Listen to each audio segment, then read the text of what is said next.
The Larkspur has 16 student riders. The club and the team have 12 parent volunteer coaches in total. Larkspur Canyon Devo is one of the most competitive teams in Northern California as well.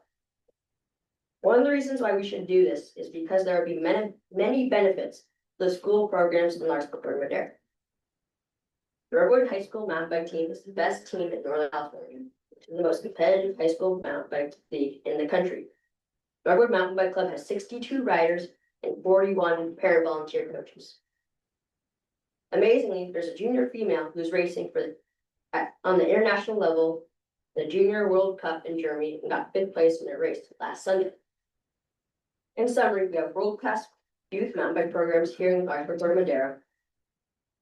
A bike park would be an invaluable asset to our youth programs and anyone else interested in developing their bike skills in the county. Bike park here would help turn today's riders into tomorrow's world champions. Thank you for listening to me. Thanks, Will. Today I'm here with a few of my teammates on our local mountain bike team to request future discussion on a Larkspur bike park. My name is Tom Law and I'm an 8th grader at Home Middle School, and Larkspur is home to an incredible community of young riders, families, and lifelong cyclists. Yet there are very few dedicated places where kids can safely ride, develop skills, and build confidence close to home. Our community sits in the middle of one of the most iconic cycling regions in the world, but local youth still lack easy access to a purpose-built facility designed specifically for bikes. Larkspur has many organized sports opportunities, but fewer accessible drop-in recreation spaces where kids can simply show up, ride, and spend time outdoors with friends. A bike park provides an important outlet for independent recreation, especially for middle school and high school students. It gives teens a positive place to gather, stay active, build skills, and connect socially. Cycling has always been the part of the culture of Marin, and a bike park would strengthen that culture and tradition by creating a central gathering place where families, kids, coaches, and riders can connect. These spaces naturally become community hubs, places where beginners learn from older riders, families spend time together outdoors, and friendships are formed around progression. Thank you for your time. Thank you.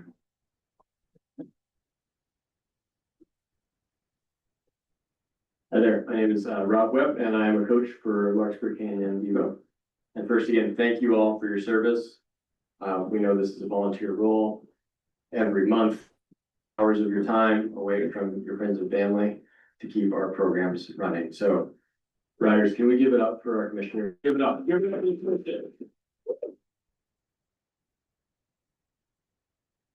Thank you. Seriously, thank you. What you heard tonight reflects something very real happening here in Larkspur and Corte Madera.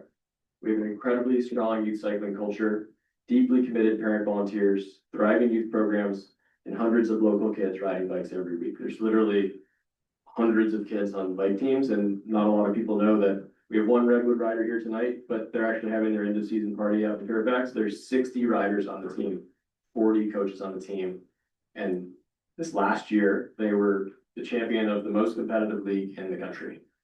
And we have one rider competing on the World Cup, several riders competing at the national level.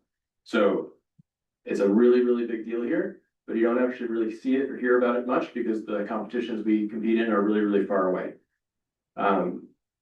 Like you heard from the boys, we don't have a dedicated space for bikes, and that's what we hope to work with you all to develop. We have a great opportunity to do that.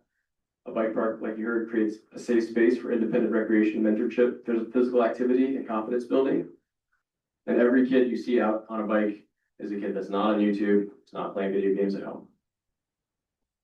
We've already received over 400 community petition signatures supporting further exploration of this concept with you all. And tonight we're just simply asking for the opportunity to continue the conversation with you and to begin exploring what a bike park in Larkspur, Corte Madera could look like for our community. So thank you very much for your time and consideration. Thank you. Are there any other comments?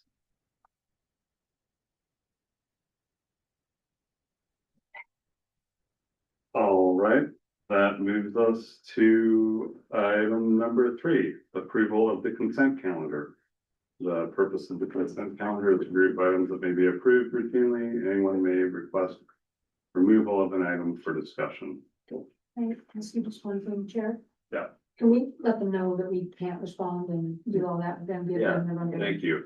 So as Commissioner Friedel mentioned, we cannot respond and or comment on your discussion. However, we may consider agendizing this for a future Parks and Recreation Commission hearing where we can have a more fruitful discussion about this topic, which I think would be a good topic for discussion as a mountain biker, founder of the Redwood Mountain Biking Club myself. Yeah.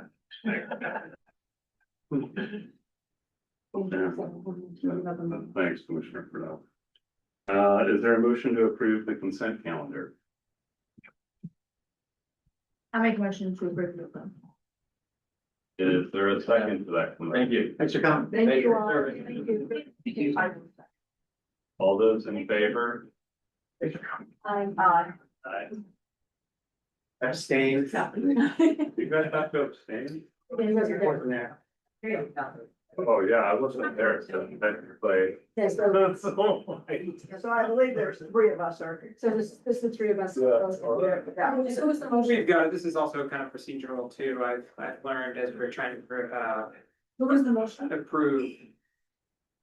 I made the motion. And I seconded. And all those in favor? Aye. Right, I abstained also. Brings us to item number 4, business item. Bike pedestrian grant application. Julian Skinner, Public Works Director. Fresh off on 11 PM night last night. Is that gonna stretch or we're gonna have to switch seats? Okay, all right.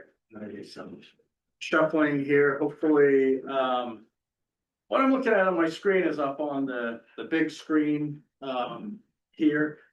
So the item tonight, is for, you to review and basically give a thumbs up, to a project, that we're proposing to apply for a active transportation program grant.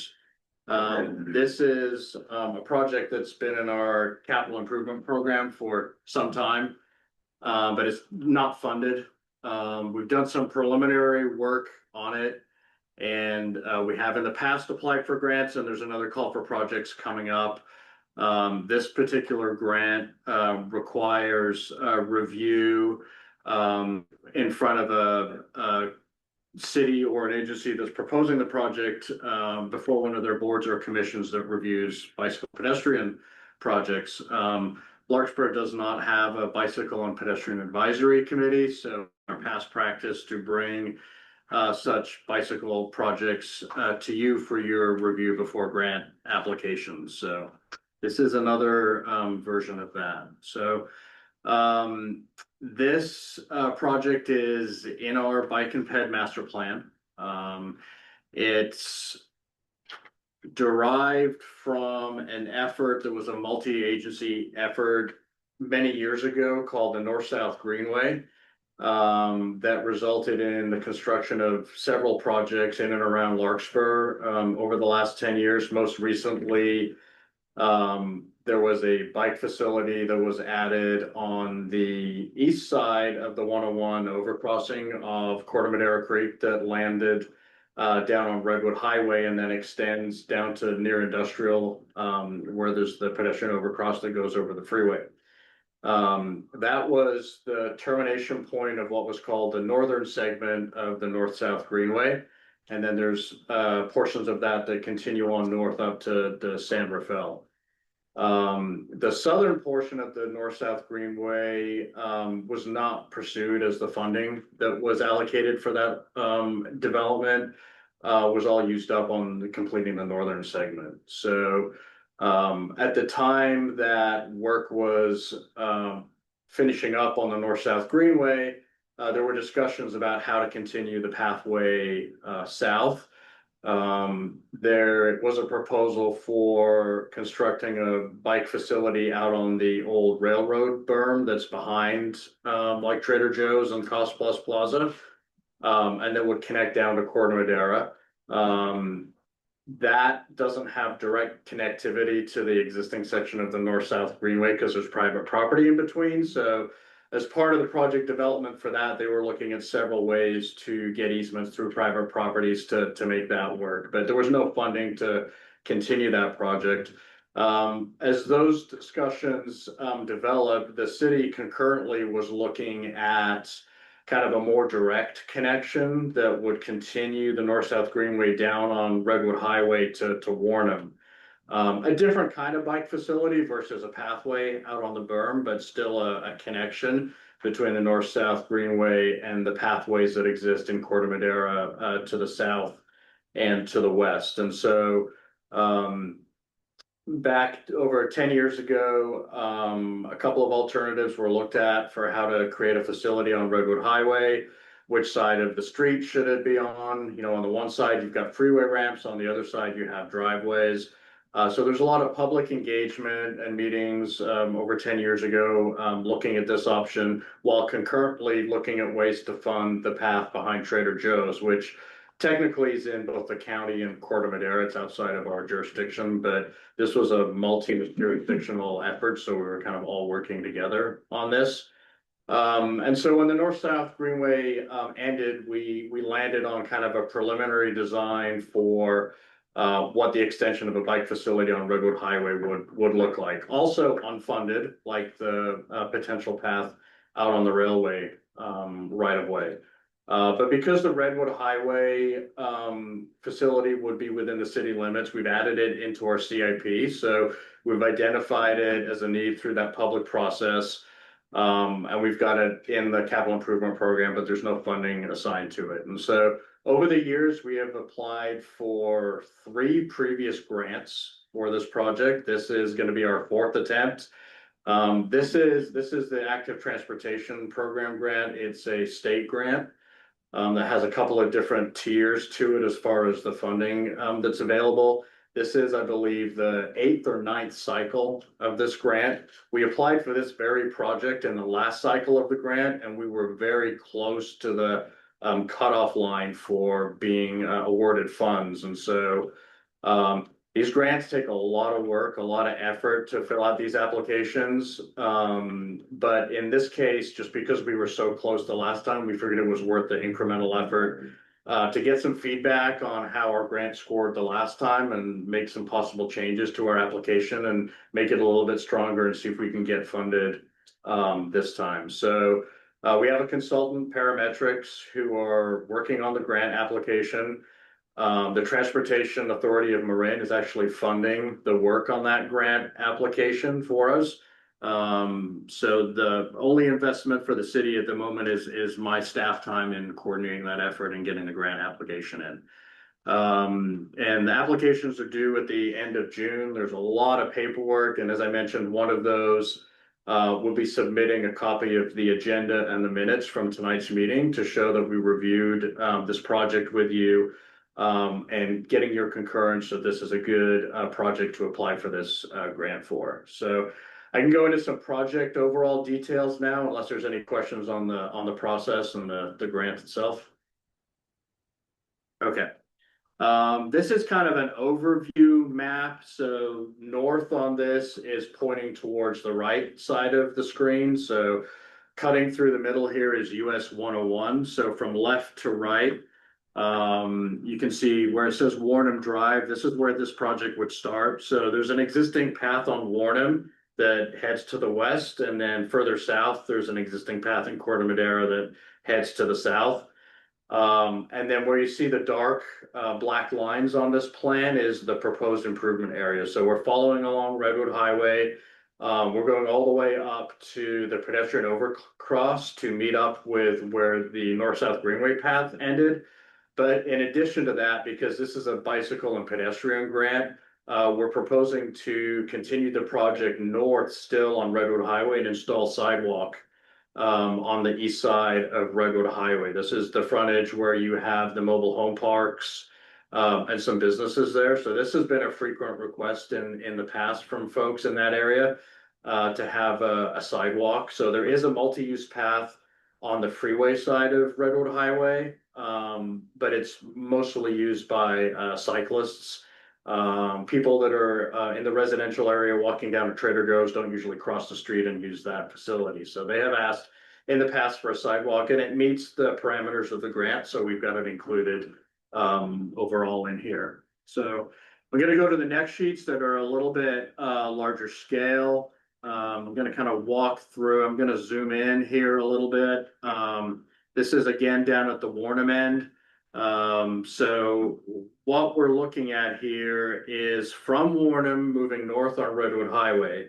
The proposed improvement will be to install a class 4 bicycle facility on the east side of the street. So there's a 4-foot wide sidewalk there right now that runs pretty continuously along the east side. What we will be doing will be reconstructing that sidewalk, making it 5 feet in width, and then also installing a class 4 bikeway in between the sidewalk and the vehicle travel lanes on the street. So we would move the curb further out into the street and create kind of like a much wider sidewalk, only there would be a dedicated area for pedestrians and then two-way bicycle traffic. Similar to what you see on Doherty Drive around Redwood High School where we did that work a while ago, but the pathway would be a little bit wider than that. So it's all separated from the vehicle path by a curb. We would stripe crosswalks where it crosses the driveways you see here to the mobile home park. And again, there would be 2 different sets of stripes. There would be the regular white stripes for where the sidewalk crosses the driveway, and then there would be green stripes for where the bike facility crosses the driveway. And then as I move north, we come to where the Cost Plus Plaza is and the driveway there. So as I mentioned before, there was a lot of conversations early on in this project about which side of Redwood Highway should it be on.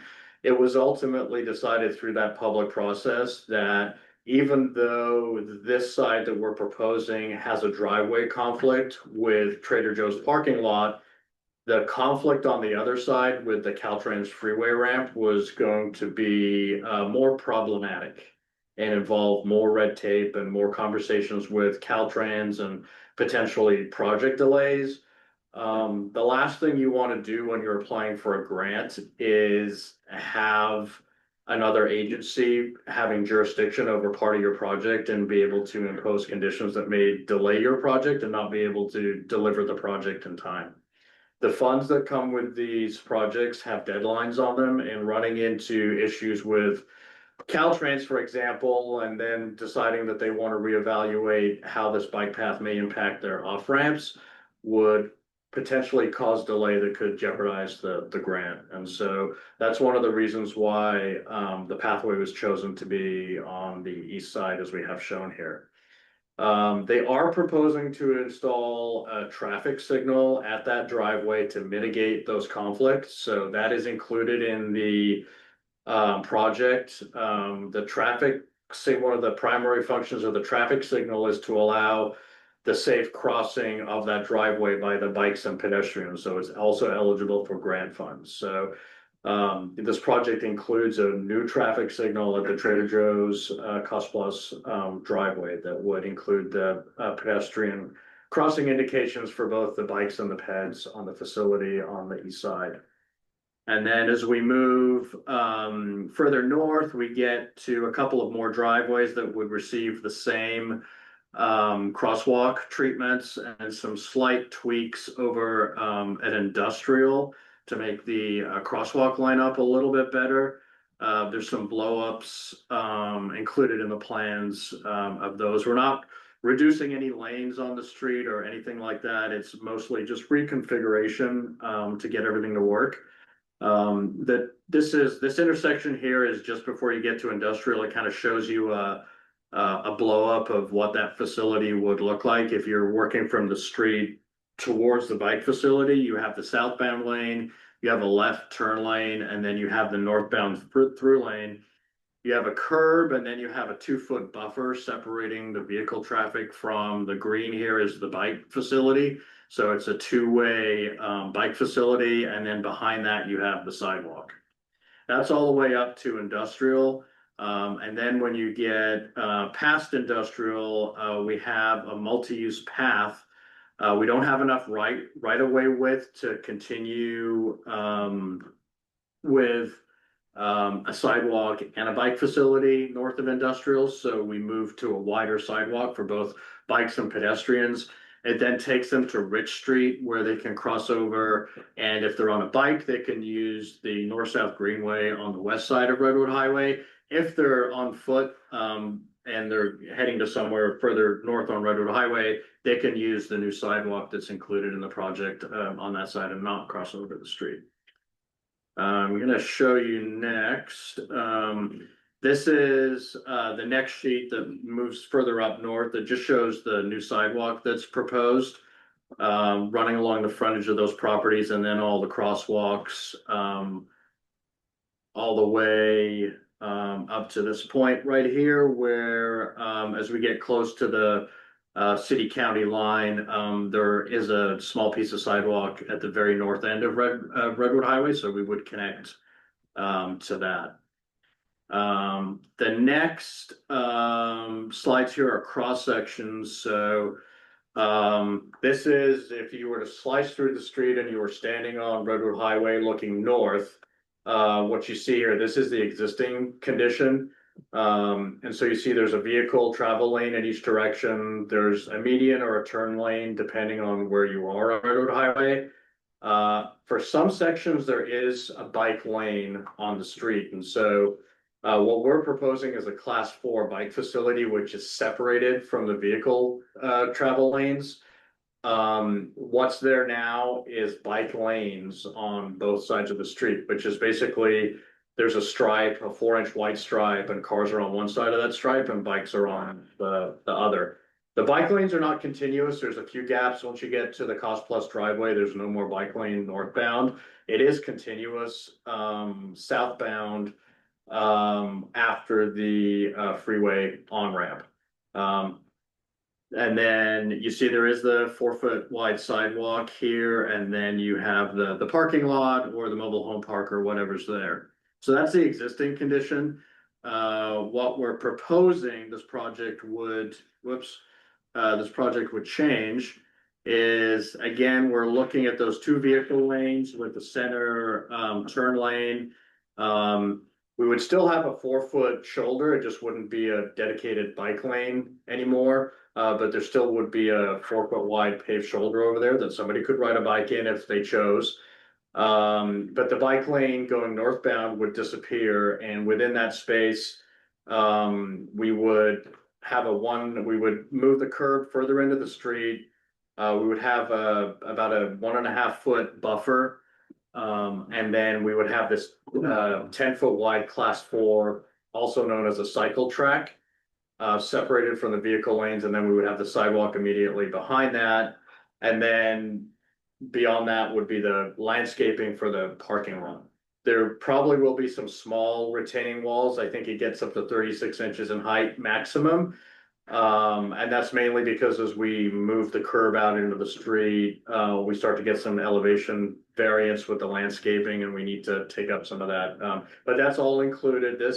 This grant proposal that we're putting in is all inclusive. So we'll pay for engineering, it will pay for construction management, and all the construction components you see here, including the new cycle track, the new signal, the retaining wall, things like that. So this is kind of what that facility would look like, again, looking north.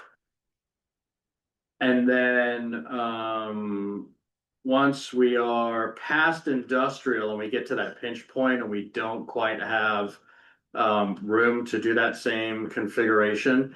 Right now you have the 2 vehicle lanes. So this is basically in front of the Chevron station.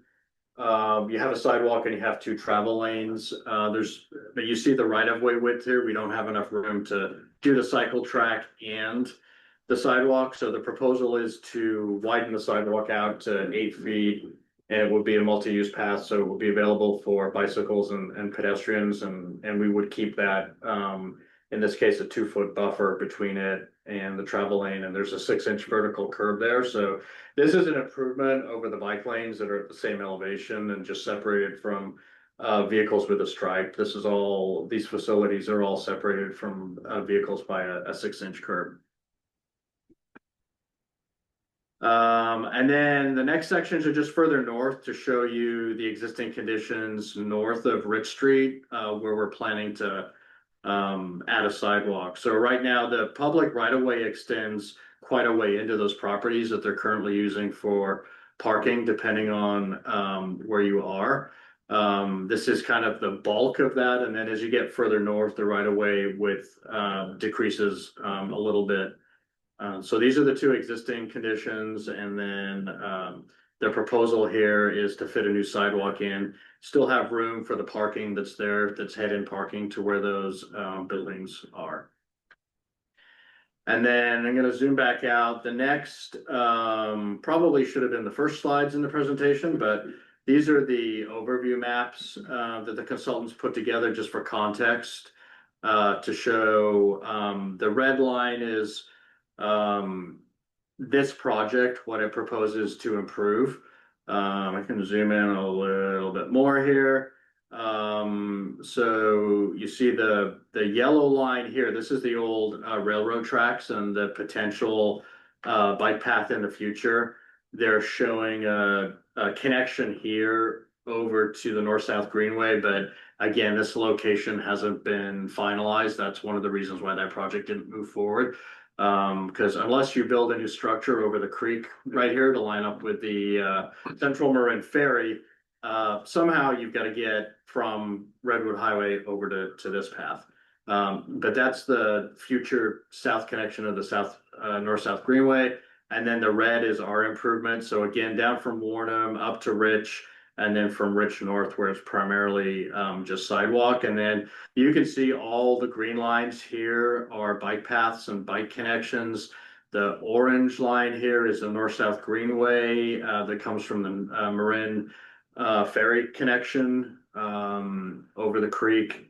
And then as you can see, there's the bike facility on Warnham that goes over and then joins the Sandra Marker Trail. And then there's the pathway in Corte Madera that goes down towards the shopping center. So that's an overview of the project. Again, there's no resolution or anything attached to this. We just need to review the project with you and get your feedback on the merits of the project and your concurrence that you're okay with us applying for this grant for this project. So that's my overview. I'm available for any questions. Fantastic. Are there any questions from any of the commissioners? I have a quick question, of course. So not too long ago, wasn't this whole area completely underwater? It was, yes, during our Super King Tide in January, yes. As it was brought up in council last night, we're headed for a super El Nino with more rains and flooding expected. Right. Is any part of, I mean, I know we can't help that, but can any part of this grant drainage be part of this, or any, I mean, is it too late to add something like that? Because clearly we haven't solved sea rise, so. Yeah, so for every CIP project we do, we look at sea level rise adaptation, understanding that wasn't sea level rise, that was a king tide, but it's a good forecast of what might happen down the road. So if you're doing something to address sea level rise, you're likely also doing something to address our interim flooding. There's a whole lot of efforts underway looking at sea level rise, looking at its impacts and what the possible solutions are. You know, as far as a transportation network goes, you could raise the street by 4 feet and get it out of the sea level rise and keep it dry during those big flooding events. Makes it a little cumbersome to get into the Cost Plus Plaza when you raise the street up 4 feet.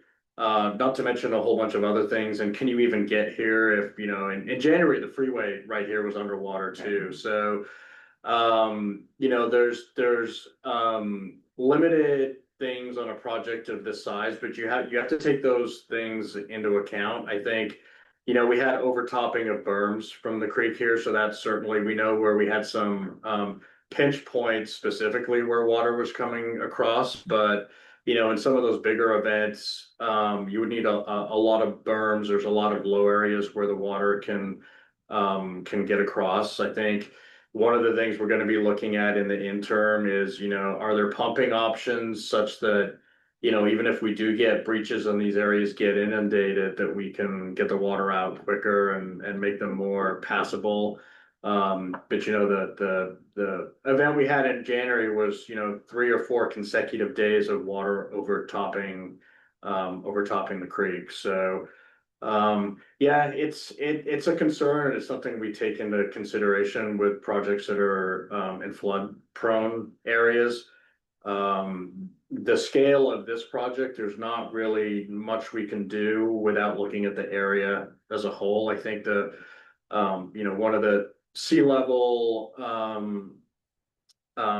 strategies for this area is gonna be to protect not just the transportation facilities, but the businesses and the private property too. And so I think this is more likely, and Caltrans is now in the midst of a sea level rise. The Marin County has done a couple of different stages of with the Bay Wave of sea level analysis. They're doing a governance study now, given all the different jurisdictions that would be involved in addressing this. So, you know, there's projects that, to be realistic, are probably 25, 30 years out that are gonna look at fixing some of these issues. We certainly look at all these projects and see if there's any little interim measures that we can do to help before that. But yeah, if we have another big super king tide like we did in January, this area would be underwater again. Right, no, I wasn't expecting, you're good, I know you Yeah. can't fix that issue, I was just wondering if when you did it, your drainage, if you put in special. And then the other question, you said there's a light that was a stoplight that would be added just in that main driveway, not the secondary driveway of the Correct. parking lot. Yes, yep, Thank you, thank you, John. yep. Great. Are there any other questions from the other commissioners? All right, Commissioner Sunshine? Thank you. Just to follow up on the stoplight? Yeah. Traffic light, is that just one of those little ones for the bikers and the pedestrians, or is? No, it'll be a full traffic signal, so it'll serve the vehicle traffic too, but it'll also have pedestrian heads for the sidewalk, yeah. That's great. Wow. Yeah. Do you do traffic studies on when they'll do the? Yep. Yeah. Yeah, and it'll have to be coordinated. You know, one of the issues with signals that are that close to the freeway is you don't wanna back up traffic onto the freeway. Cause then you start getting calls from CHP, so, but it'll be interconnected with the signal that's at industrial, so they'll work together to meter traffic through there. Great, no. Yep. Interesting, no. Yeah, so it could be a side benefit for people that already have issues coming in and out of that parking lot to have Safer. a signal there. Signalized. Yep. My question was, you said you had done as part of the study, a lot of outreach to the public. I'm curious, Yes. sort of which groups and particularly what the cyclists were, you know, what their. Yeah, so not me personally, this was all done during the development of the North-South Greenway project, so it was a multi-jurisdictional effort. That was led the county, Corte Madera, Larkspur, and the Transportation Authority of Marin all held a series of public workshops over a number of years. This was before they did the project to construct the piece that's now over the creek that's attached to the bridge. So as a result of all of that outreach, they landed on these separate projects. The one that they have built that goes over the creek was deemed the priority. And partly because they could connect to the Central Marin Ferryway and they were working their way south. Unfortunately, that project was very complex with the Caltrans structure, and it ended up using all of the money that they had in a pot that they had hoped they were going to be able to get these other projects done too. And so that public outreach and all of these kind of draft plans kind of sat for 10 years after that public process. But that was before I was even at the city. But I have binders full of all of the public engagement and the feedback that they got about this. Yeah. Wow. So no one would be, I mean, no one there's always some kind of, but. Yeah. Should we get the grant and the work start going? So- There's, I mean. We'll do another level of outreach just because it's been so long and because. We'll be working on, if we get the grant, we'll start working on some of the details. Like we've reviewed this with the Safe Routes to School task force. There's not a school directly here, but down at Warnham, there are quite a few school kids that use the Warnham and Redwood intersections. So we've reviewed it, and they had a couple of, specific questions about how things would line up and things like that. And so, all the outreach that was done back in the planning stage, those were concepts of where the bike facility would go, and it didn't get into a lot of the detail that we're gonna need to work out if we move forward with this project. So once we start getting more level of detail, we'll be doing public outreach, assuming we get the grant. We'll be taking these schematic plans, we'll have a public workshop, we'll get feedback from the community. And then we'll take that feedback, we'll work it into the plan, and then we'll start working on plans to go out to bid. So yeah, there'll be public workshops so that the community has an opportunity to voice anything that they like or don't like about the project. And one of the things that has changed since all of the community outreach was done 12 years ago, I guess, is that sidewalk piece that I showed you that extends north on Redwood Highway.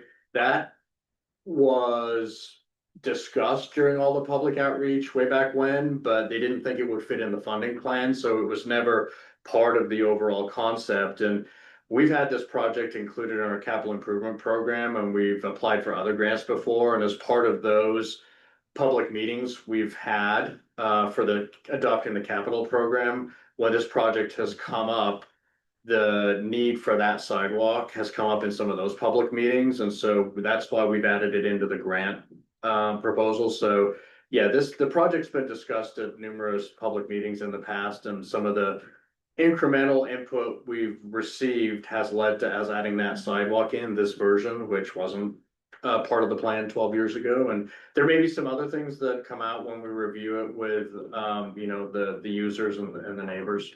And do flexibility within the grant to, I mean. Yeah, as long as you're meeting the intent. So usually when you apply for a grant like this, you have what are called schematic plans, where this is what we want to do.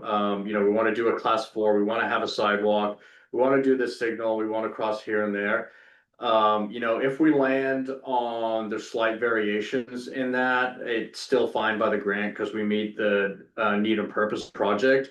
But for example, if we decided we just don't quite have room to put the class 4 in after we take all the measurements, we're gonna go back and we're gonna put class 2s in and widen the sidewalk, that would not meet the intent of the grant and that wouldn't qualify.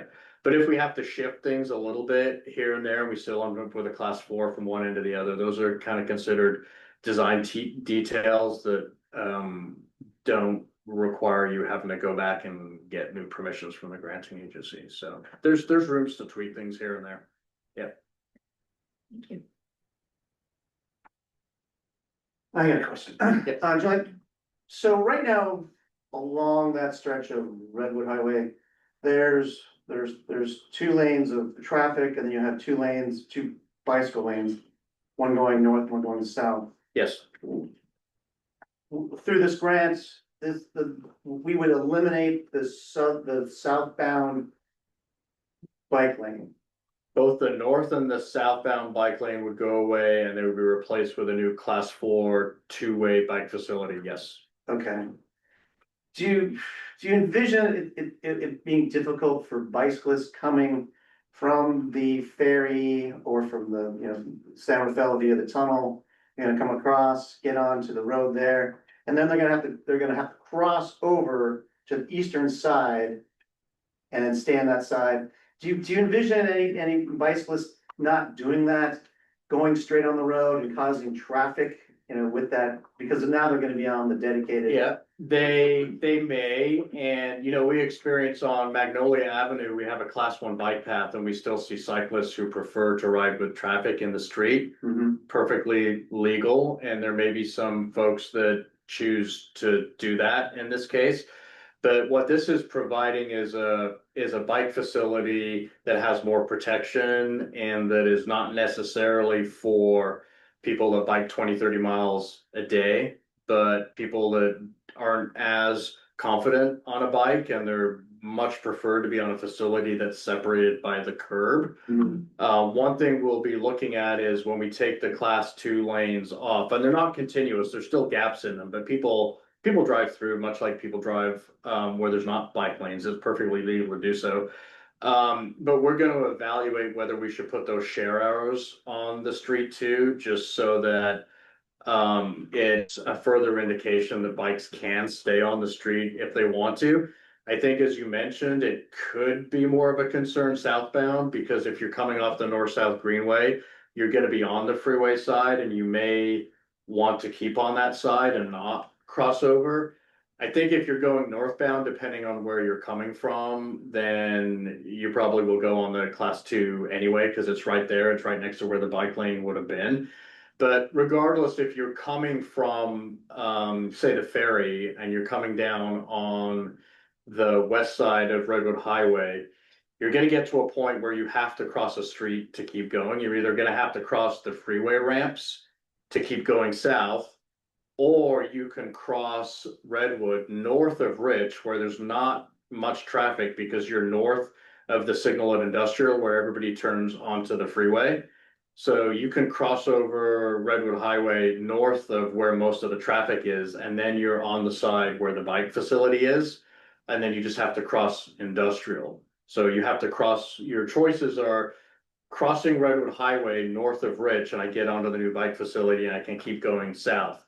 Or do I stay south and I cross the freeway on ramp at Industrial, and then again I have to cross the freeway off ramp a little bit further south of that. So you have conflict zones either way, and you know, some riders will have a preference to keep going south, and some may choose to cross over and go on the new facility. But we're providing that, we're not taking away their option if they prefer. I'm comfortable riding right next to traffic. It saves me 10 seconds if I do that. That's the way I want to go. But you're creating a separate, safer. Yes, an alternate path. Yes.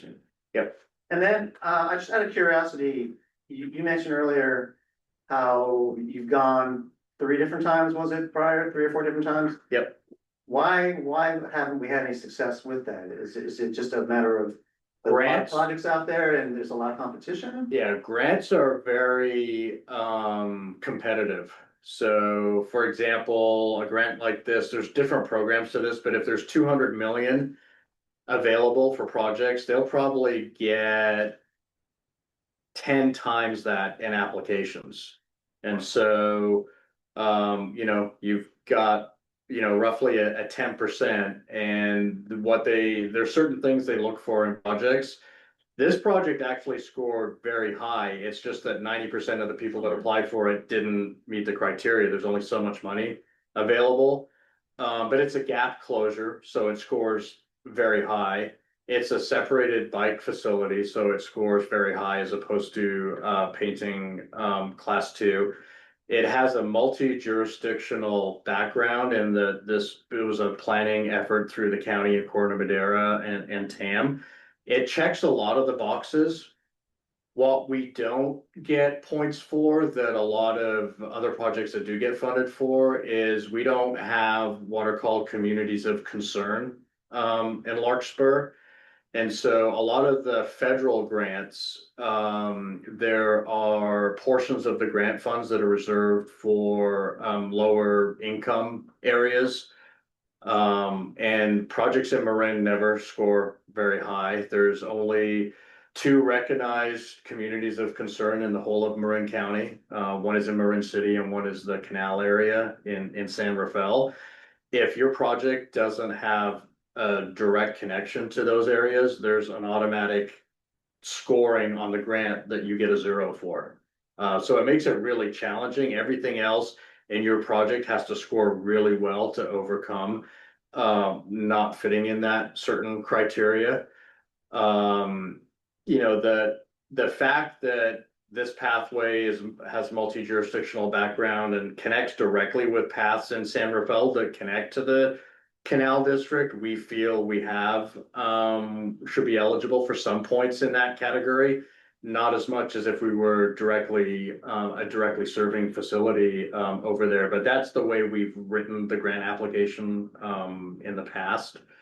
They're just super challenging, grants that are statewide. You'll see a lot of the funding goes, down to the LA region, where they have, big congestion relief, studies associated with their, projects. And then the projects that do come to the Bay Area, a lot of them are in San Francisco, Oakland, and areas where they just have more volumes. And when you do the calculations of how many cars are you taking off the streets, those busier streets and those more densely populated areas are gonna score higher. So it's always been a challenge. In the 9 cycles of ATP, I think only one project, other than projects in San Rafael, has received funding, and that was the Corte Madera path that's on Warnham. A few years ago, there was some additional state funds available, and they actually expanded the ATP grant and made it bigger, and they were able to catch some of the projects that fell below what would ordinarily have been the approval line. And Corte Madera's project for Warnham just snuck in under the funding. So other than that, it's been very challenging for Marin agencies to get these big grants. And this project will only go forward if you're able to receive the grant funding. Are there other grants that you could apply to if Yep. you're unsuccessful, or? We will, again, we always do kind of an assessment of what's the likelihood that we will get the grant and how much effort does it take to put in to apply for the grant. ATPs historically take a lot of effort, a lot of studies to submit the grant application, but fortunately, as I mentioned, the Transportation Authority of Marin agreed to fund this for us, so we're not out of pocket. It's about $60,000 to put one of these grants together in staff time and effort. We've applied for the previous cycle of ATP. We've applied for the Bay Trail. Technically, this corridor is on the Bay Trail, so it was eligible for Bay Trail funding, so we applied for Bay Trail. We didn't score very well on that one, partially probably because it's attached to a street and it's a little bit further away from what traditionally, one would think as a Bay Trail. But this project's gonna be about $4 million. So, we're not likely to apply for any of the smaller grants because you don't want to apply for a grant and then have to give it back because you couldn't get the rest of the funding. So, we're really looking at grants that, have the $3 million and up available. There's not many of them. The federal ones have more red tape attached to them, more requirements. So ATP is a really good grant to get because it's state and it doesn't have all of the federal reporting requirements attached to it. And fortunately, we don't have to pay for this application, so this is like a really good shot to get funding for this project. Thank you. Great. Any more questions from the commissioners? Fantastic. So just to clarify, you would like us to have a motion to? I just like, if you could have some concurrence and a thumbs up that you agree that this is a good project for us to apply for the grant for. Yep. Great. Is there a motion to say Do you need this is a a good motion? I would make a project? motion that if you're willing to do the work, I would make a motion that we go forward with the grant process. Okay. Great. Is there a second to that motion? I'll second it. All those in favor? Aye. Thank you, Director. All right, thank you. Then we get it. And we will Yeah. let you know. Time's a charm. We'll put then all those cute boys riding Yeah. bikes along there. Yeah. Celebration. All right. Only Thank you. fantastic. Right, this brings us to item number 5, Director's Oral Report. Mr. Director Snow. Right. Can we- Very quick report tonight. Tomorrow night is the first show in the Music in the Park series. I have some posters over here, so if you have any place that you would like to hang those, maybe your favorite shop, please let me know, and you can take those and put them up. I'm trying to kind of get more of a presence downtown and in the shopping centers with our posters. Want to thank the Larkspur Community Foundation. They've upped their donation this year to help cover costs. So they're a major sponsor this year, and couldn't do it without them. So they'll be out tabling tomorrow night as well as the other nights of the series. Want to thank Gene Friedel and the Wrecking Crew, who will be out selling beer, wine, and snacks, and I don't know if we talked about this, t-shirts tomorrow. And we're also making strides this year to be a zero waste event. So we're using all compostable and recyclable materials out there. No bottled water, No bottle. no single-use bottled water. And That's great. Can I ask a question about the park? In the past, the concerts before, there was some discussion about, you know, the stage, and then there's sort of a dead area, and then kind of people were behind, and it seems like you were talking about adding grass or making some changes. I was just kind of curious as to whether there's gonna be any visible changes to the park and the way those concerts operate. good question. Yes, there is. Yeah. So Julian and Bob at Public Works were able to secure some funding this last fall, and we added a bunch of grass into that dead area in front of the stage. There's going to be a really nice, well rooted grass area, or there, I shouldn't say there's going to be, there is grass right in front of the stage, as well as a tree that's just starting to grow. It's been there for a few years, so it's going to provide some shade in the next few years as well. So I think it's going to have a totally different feel, and I'm very excited to see where people choose to sit tomorrow night, because it's going to be And layout in general. and a new layout in general because of that grass. We're hoping to kind of push everyone closer to the stage. So we'll see what happens tomorrow night, but I feel pretty good about that. I will say that my friend's band will be playing Funk Nugget. I give them the big thumbs up. Wear your 70s polyester. Yeah. I second that, the funk nugget, Mr. Marvin, who's the band. And then I'll also say we have Pizza Squared coming out, which is a local business out of the Bon Air shopping center. They're newer Detroit style pizza, and last year we we're kind of missing that food piece, so they stepped up in a big way, and they're gonna be out there every night this series. So very excited to have them on board, and it's gonna be fun. So hope to see you there. Tell your friends and neighbors. Looking forward. Julian will be there. Yeah. And council member Sarah Margulies will be doing the introduction. Correct.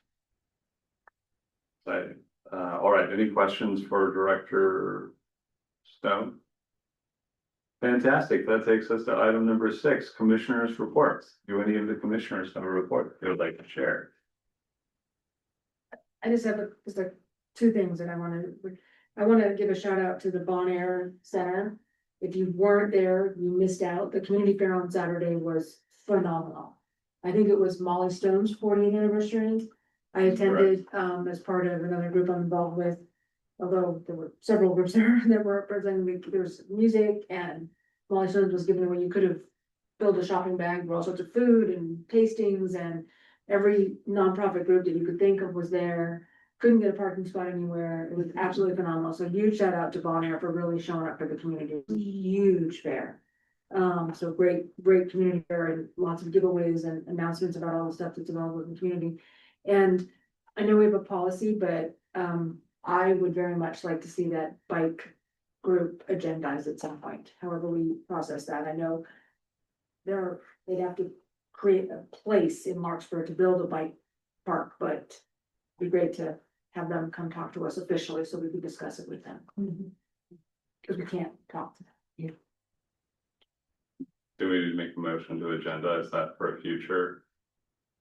No, I think you let me know that you're interested. I think there's a conversation that needs to happen probably with staff so that we Okay. have a little bit. Yeah. We haven't we don't have background Right, information. yeah, I mean, I just, whatever your process is, I know I would like to hear more from them, that's mine.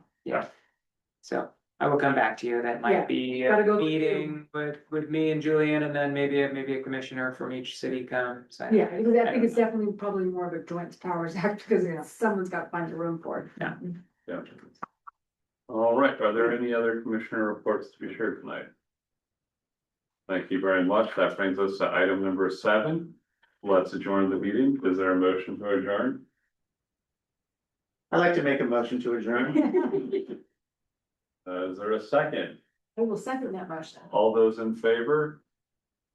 Aye.